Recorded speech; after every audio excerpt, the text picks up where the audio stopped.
छत्तीसगढ़ के माओवाद प्रभावित बीजापुर के टीवी पत्रकार मुकेश चंद्राकर का शव 3 जनवरी को एक सेप्टिक टैंक से बरामद किया गया है। 33 वर्षीय मुकेश चंद्राकर 1 जनवरी की रात से ही अपने घर से लापता थे। मुकेश चंद्राकर स्वतंत्र पत्रकार के तौर पर एनडीटीवी के लिए काम करते थे। इसके अलावा वो यूट्यूब पर एक लोकप्रिय चैनल बस्तर जंक्शन का भी संचालन करते थे, जिसमें वे बस्तर की अंदरूनी खबरें प्रसारित करते थे।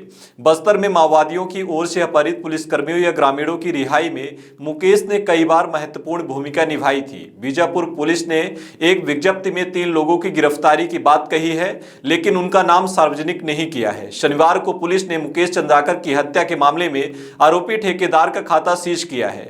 वहीं गोदाम और मजदूरों के रहने के लिए बनाए गए अवैध निर्माण को भी ढहा दिया गया है। प्रेस क्लब ऑफ इंडिया ने एक बयान जारी कर मुकेश चंद्राकर की हत्या की निंदा की है और मांग की है कि निश्चित समय के भीतर मामले की जांच पूरी की जाए और दोषियों के खिलाफ कार्रवाई की जाए। प्रेस क्लब ने अपने बयान में प्रेस काउंसिल से गुजारिश की है कि वो मामले का संज्ञान लें और राज्य सरकार को उचित कदम उठाने के लिए कहें।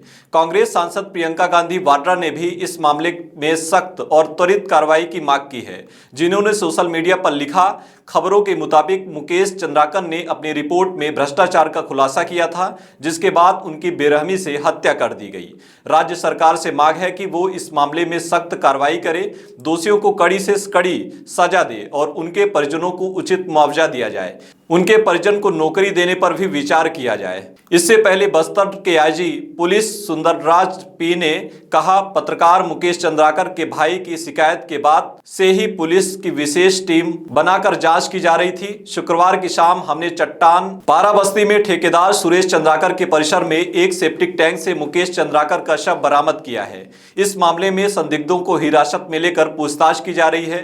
पुलिस का कहना है कि पत्रकार मुकेश चंद्राकर के मोबाइल के अंतिम लोकेशन और फोन कॉल के आधार पर जांच चल रही थी।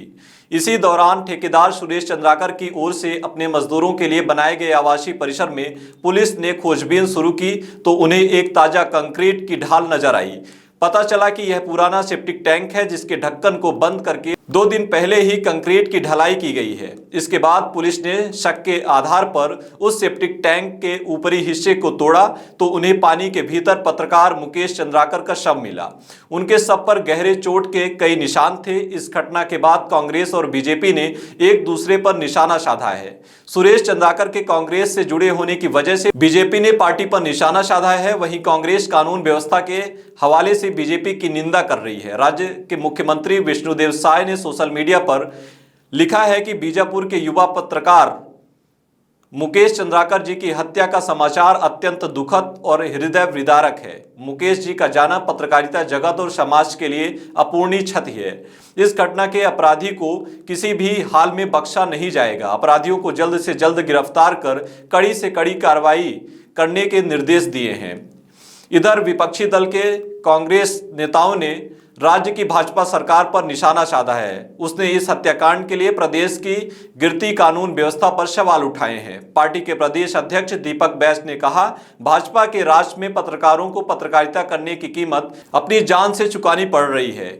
जिस तरह से मुकेश चंद्राकर का शव सेप्टिक टैंक में मिला है वह भयावह है। इससे पता चलता है कि राज्य में कानून व्यवस्था ध्वस्त हो गई है। बीजेपी छत्तीसगढ़ ने सोशल मीडिया प्लेटफॉर्म पर इसके जवाब में लिखा, कॉन्ट्रैक्टर है या कांग्रेसी कॉन्ट्रैक्टर किलर। बीजापुर के युवा पत्रकार स्वर्गीय मुकेश चंद्राकर जी की हत्या का मुख्य आरोपी कॉन्ट्रैक्टर सुरेश चंद्राकर की कांग्रेस पार्टी के प्रदेश अध्यक्ष दीपक वैस से घनिष्ठता जगजाहिर है। दीपक वैस ने ही सुरेश को कांग्रेस पार्टी के एससी मोर्चा के प्रदेश सचिव के पद से नवाजा है। मोहब्बत की तथाकथित कांग्रेसी दुकान से तरह तरह के अपराध के सामान बिक रहे हैं। सारे सेल्समैन अपराधी हैं। राहुल गांधी जवाब दो। मुकेश चंद्राकर के बड़े भाई और टीवी पत्रकार युकेश चंद्राकर ने बताया कि मुकेश बुधवार की शाम को घर से लापता हुए थे, लेकिन घर वालों को अगली सुबह इसका पता चला। शुरू में तो युकेश ने सोचा कि उनके भाई किसी खबर के लिए आसपास के किसी इलाके में चले गए होंगे, लेकिन जब उनका फोन बंद था तो परिजनों को चिंता हुई। युकेश के अनुसार मैं और मुकेश अलग अलग रहते हैं। नए साल की पहली तारीख की शाम को मेरी मुकेश से अंतिम मुलाकात हुई। अगले दिन सुबह मुकेश अपने घर में नहीं था और उसका फोन भी बंद था। तो मैंने उसकी जान पहचान के लोगों को फोन लगाना शुरू किया, लेकिन उसका कहीं पता नहीं चल पाया। इसके बाद शाम को मैंने पुलिस में रिपोर्ट दर्ज कराई। युकेश का दावा है कि एक ठेकेदार सुरेश चंद्राकर 1 जनवरी की शाम भाई से मिलने वाले थे। सुरेश चंद्राकर इनके करीबी रिश्तेदार भी हैं। युकेश ने कहा, ठेकेदार सुरेश चंद्राकर की ओर से बनवाई गई सड़क के निर्माण में भ्रष्टाचार की एक खबर एनडीटीवी पर प्रसारित हुई थी, जिसके बाद राज्य सरकार ने इस मामले की जांच की घोषणा की थी। भाई के लापता होने के बाद हमने उनके लैपटॉप पर मोबाइल का अंतिम लोकेशन देखा तो वह ठेकेदार दिनेश चंद्राकर, सुरेश चंद्राकर और रितेश चंद्राकर के मजदूरों के लिए बनाए गए कैंपस में नजर आ रहा था। इसलिए मैं आशंकित हुआ। युकेश ने पुलिस में दर्ज रिपोर्ट में ठेकेदार दिनेश चंद्राकर, सुरेश चंद्राकर और रितेश चंद्राकर की ओर से मुकेश को नुकसान पहुंचाने की आशंका भी जताई थी। पुलिस ने जिस ठेकेदार सुरेश चंद्राकर के परिसर में बने सेप्टिक टैंक से मुकेश चंद्राकर का शव बरामद किया है, वह बस्तर में सरकारी निर्माण कार्यों और माइनिंग से जुड़े बड़े ठेकेदारों में शुमार है, जो छत्तीसगढ़ प्रदेश कांग्रेस के अनुसूचित जाति प्रकोष्ठ के राज्य उपाध्यक्ष भी हैं। उन्हें कुछ महीने पहले हुए महाराष्ट्र के विधानसभा चुनाव में पार्टी ने नवापुर विधानसभा का ऑब्जर्वर भी बनाया था।